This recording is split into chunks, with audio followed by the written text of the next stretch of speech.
Well, the day has arrived, Jesus' crucifixion. And it's an agonizing day, not just for Jesus.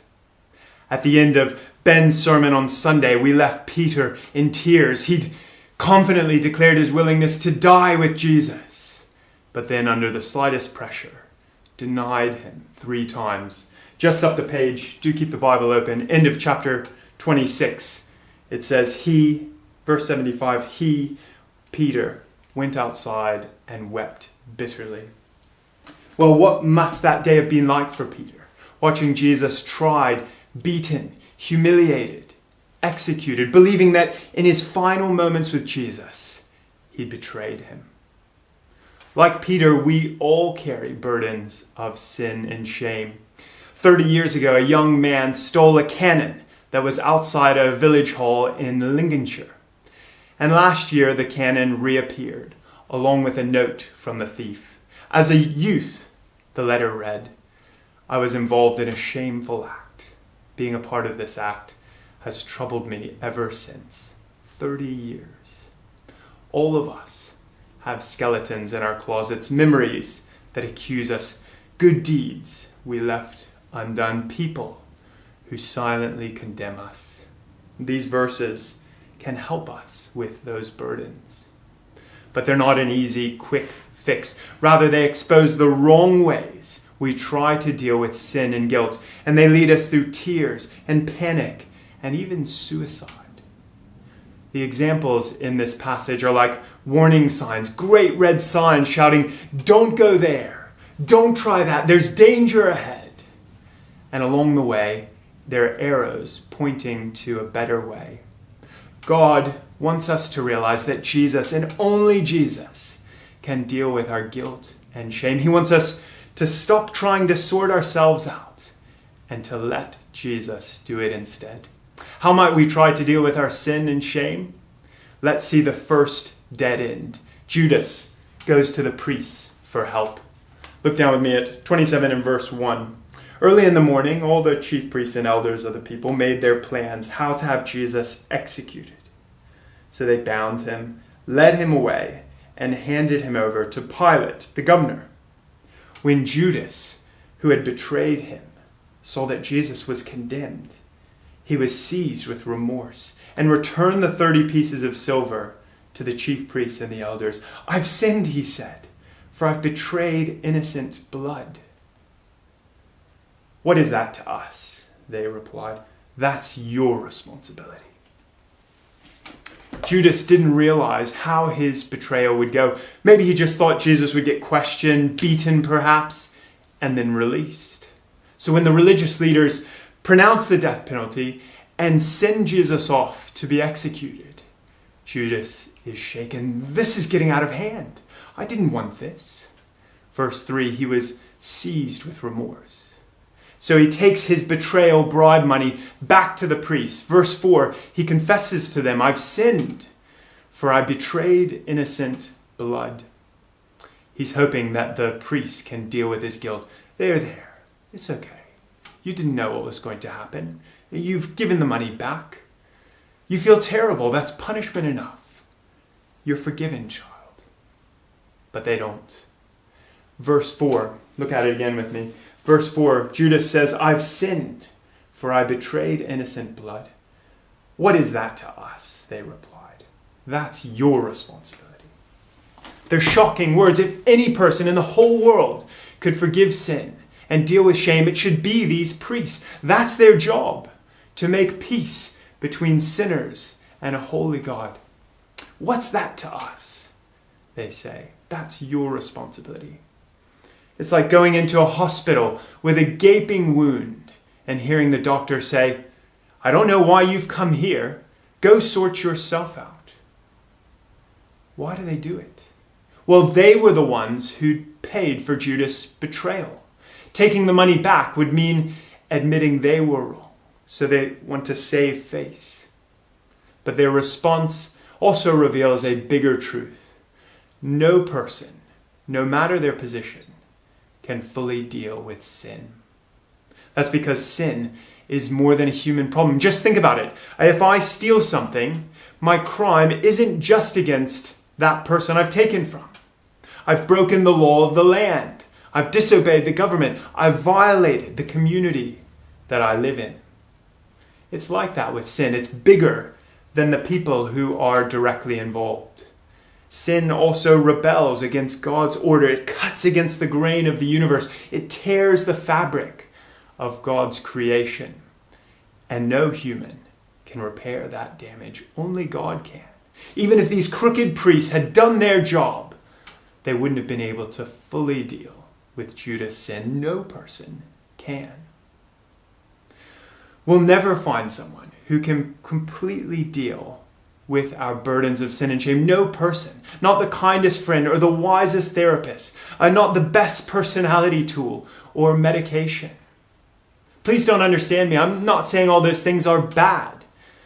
Actually, I think we're probably too slow to ask for help from others.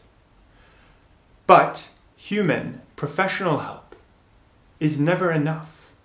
It will never fully deal with our sin unless we go to the one we've offended, unless we go to God. And sadly, Judas doesn't go to God. He doesn't even go to his friend Jesus. And the weight of his sin is too much for him to bear. Look at verse 5. Verse 5 says, Judas threw the money into the temple and left. Then he went away and hanged himself. No human can remove the crushing weight of sin, certainly not these crooked priests. Just look at how they try to deal with their own guilt. The priests try to cover sin with their good deeds. Look down at verse 5 again. I'll read 5 to 7.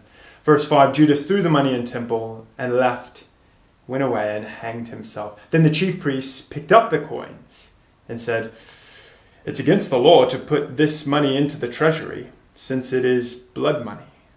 So they decided to use the money to buy the potter's field as a burial place for foreigners. Well, the religious leaders know that they're guilty, that they can't keep this blood money that they've paid for the betrayal of an innocent man. So they come up with another solution. They'll launder the money, wash it clean. Verse 7 says that they buy a field and then give it as a graveyard for foreigners. That's a good thing to do. Foreigners might not have had a family plot in Jerusalem. But their caution with this dirty money is hypocritical. They didn't mind sending Judas and Jesus to their graves. But keep that bribe money out of our temple. This is what Jesus meant when he described them as straining out gnats and swallowing camels. Imagine them explaining themselves to God. Yes, God, we sent Judas to the noose and Jesus to the cross. But we gave some money to charity. Look, we even bought a field. Good deeds cannot cancel out their sin. And deep down, we all know that's true. The TV host Hugh Fernley Whittingstall, great British name, has spent his life campaigning for ethical food production and the environment. Why? Well, he explained in a recent interview. As a child, it seems he joined in with some friends and stoned a wounded bird to death. He says, once you've done something that you feel ashamed of, that's going to sit with you very, very deep. I'm sure I did join in with the stoning of the bird with the broken wing, and I've been making up for it ever since. Maybe. The maybe says it all, doesn't it? All his campaigning and impact cannot erase the guilt from one tiny bird. What makes us think that our good deeds will do any better? Are we able to do as much good as he has? And don't we carry more than a dead bird on our consciences? We'll never cover over our sin with good deeds. Trying to do that will only make us proud hypocrites like these priests. That's two dead ends. People couldn't help Judas, and good deeds couldn't cover the priests. Now Pilate, the governor, leads us down another dead end. He tries to pass the blame. Let's read verses 11 to 19. Verse 11 says, "Meanwhile, Jesus stood before the governor And the governor asked him, "Are you the king of the Jews?" "You have said so," Jesus replied. When he was accused by the chief priests and elders, he gave no answer.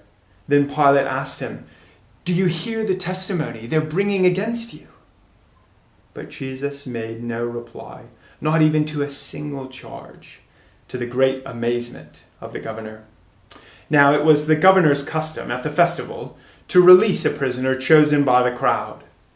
At that time, they had a well-known prisoner whose name was Jesus Barabbas. So when the crowd had gathered, Pilate asked them, "Which one do you want me to release to you? Jesus called Barabbas, or Jesus who is called the Messiah?" For he knew it was out of self-interest that they'd handed Jesus over to him. While Pilate was sitting on the judge's seat, his wife sent him this message: "Don't have anything to do with that innocent man, for I've suffered a great deal today in a dream because of him." Well, Pilate knows that Jesus is being framed. His wife is pleading with him to set Jesus free. But the religious leaders are applying intense pressure, and so Pilate comes up with a plan. At the Passover festival, the governor would release a prisoner, and many of them may have been falsely imprisoned, like a sort of political prisoner in Russia or a religious prisoner in Iran. Releasing one of them was a way of pleasing frustrated subjects. And it's a perfect opportunity. If the crowds choose Jesus, then the leaders can't blame Pilate. It's Pilate's golden opportunity to get Jesus out of his prison and off his conscience. He just has to make sure that the crowd pick Jesus. So he racks his brain to think of someone that no crowd would want: Barabbas. There'd been a bloody riot just the year before, and Barabbas was convicted of robbery, insurrection, and murder. Surely the crowd wouldn't want a man like that on the loose. They'll ask for Jesus instead, Pilate thinks. Look down at verse 20. Verse 20 says, "But the chief priests and the elders persuaded the crowd to ask for Barabbas and have Jesus executed." "Which of the two do you want me to release to you?" asked the governor. "Barabbas," they answered. "What shall I do then with Jesus who is called the Messiah?" Pilate asked. They all answered, "Crucify him." "Why? What crime has he committed?" asked Pilate. But they shouted all the louder, "Crucify him!" When Pilate saw that he was getting nowhere, but instead an uproar was starting, he took water and washed his hands in front of the crowd. "I am innocent of this man's blood," he said. "It is your responsibility." His plan has failed, so Pilate shifts the responsibility and the blame onto the crowd. But is it really their responsibility? No. Pilate is the governor, responsible for law and order in Jerusalem. Verse 19 tells us that he's sitting on the judge's seat. It is his job to acquit innocent Jesus. Sure, he's under tremendous pressure, but he cannot pass the blame. None of us can. But that doesn't stop us trying. It comes as naturally to children as breathing. "She hit me. He took my toy. He pushed me." And our blame shifting only grows more sophisticated with age. "It's because of my introverted personality. I can only be kind for 1 hour at a time." Or "It's because they're not meeting my needs. I deserve something for myself. It's because of my family background, my genetic makeup. It's because God won't give me what I deserve." Those all may be contributing factors, like the pressure on Pilate. But we're not controlled by our circumstances. We always bear some responsibility for our actions. So we'll never deal with our sin and shame unless we take responsibility for them. We cannot shift the blame. Well, how do you think Pilate slept that night? He must have known that washing his hands was not enough. Pilate's skillful blame shifting is our third dead end, and our fourth, by the crowd, is less subtle. The crowd try to drown out their guilt. Look down at verse 24. Verse 24, Pilate saw that he was getting nowhere, but instead that an uproar was starting. So he took water and washed his hands in front of the crowd. I'm innocent of this man's blood, he said. It's your responsibility. All the people answered, his blood is on us and on our children. Well, it sounds like they're admitting guilt, accepting the blame from Pilate, but it's just the opposite. They're denying it completely, mocking him. It's like a child walking along a high wall. Be careful, the parent says. The child smirks, wobbles, and says, ooh, I'm going to fall. The crowd are so hardened that they laugh at the plain truth. They've just demanded the crucifixion of an innocent man. Jesus' blood is on their hands. But deceived by their leaders, drunk on their power over Pilate, they laugh off and shout down their guilt. It would be funny if it wasn't so common. When I'm carrying guilt around, I often find myself singing or humming a tune repeatedly, as if I'm trying to turn up the music in my head to drown out my sin, to distract myself. Others of us mock criticism like the crowd, or we grow angry and defensive. Some of us distract ourselves with TV or films or drink or worse. But like this crowd, we cannot drown out the truth. We'll never deal with our sin unless we listen to the verdict, to hear our own conscience, to hear God's word that condemns us.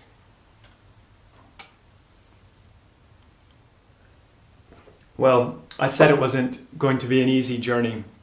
We've gone down 4 dead ends, 4 failed attempts to deal with sin and shame. So where's the good news? Where can we go with sin and guilt? These verses don't give us a full answer, but they do paint 2 hopeful pictures, 2 signs that point to a better way. Look back to verse 12, chapter 27, verse 12. Look at Jesus in verse 12. When he was accused, Jesus, by the chief priests and the elders, he gave no answer. Then Pilate asked him, don't you hear the testimony they're bringing against you? But Jesus made no reply, not even to a single charge, to the great amazement of the governor. Well, I've been really captivated this week by Jesus' silence. It's an incredible contrast to the chaos all around him. Peter's in tears. The court are screaming. Judas is panicked. Pilate is posturing. The crowd are shouting. Jesus is silent. How does he do it? 1 Peter 2 verse 23 says that when they hurled their insults at him, he did not retaliate. When he suffered, he made no threats. Instead, he entrusted himself to him who judges justly.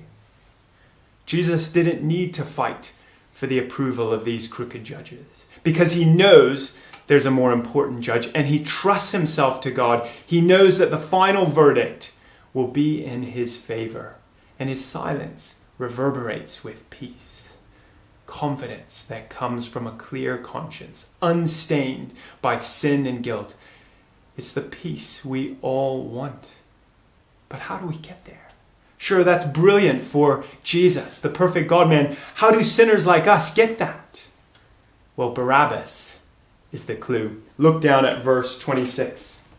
Chapter 27, verse 26 says, Then he, Pilate, the governor, released Barabbas to them. But he had Jesus flogged and handed him over to be crucified. Of all the guilty people in this passage, Barabbas is the only one with a happy ending. Imagine the burdens he carried, robbery, murder, alone in his prison cell. But then there's a commotion outside the prison. Is that his name? He hears footsteps coming, a key turning his lock, his door opening, his chains taken off, and he goes free. Why? Because Jesus has taken his place. Jesus is the only one capable of freeing us from the burden of sin and shame. And he can do it because he's not just a man. He's God himself, come to deal with our sin. On the cross, God himself takes the guilt of betrayers like Judas, of crooked priests, of cowardly governors, of hardened crowds. He takes it on himself and crucifies it, kills it, buries it. It's done. So we don't have to shift the blame to wash our hands. Jesus does that for us. He says, "Give your sin to me. Let me wash you clean, truly clean." And there's no list of good deeds to earn our way to heaven. Not only has Jesus buried our sin and shame, he also covers us with his perfect life, oozing with goodness, untainted by sin. And so we don't have to deny or drown out our guilt. We can stand before God with the quiet confidence of Jesus. Better than that, we can listen to Jesus' voice praying to the Father on our behalf. They're mine. They're justified. They're free. The next time you sin, don't try to deal with it on your own. You can't. It won't work. Instead, take it to Jesus in prayer. Recognize that you've sinned against your Maker.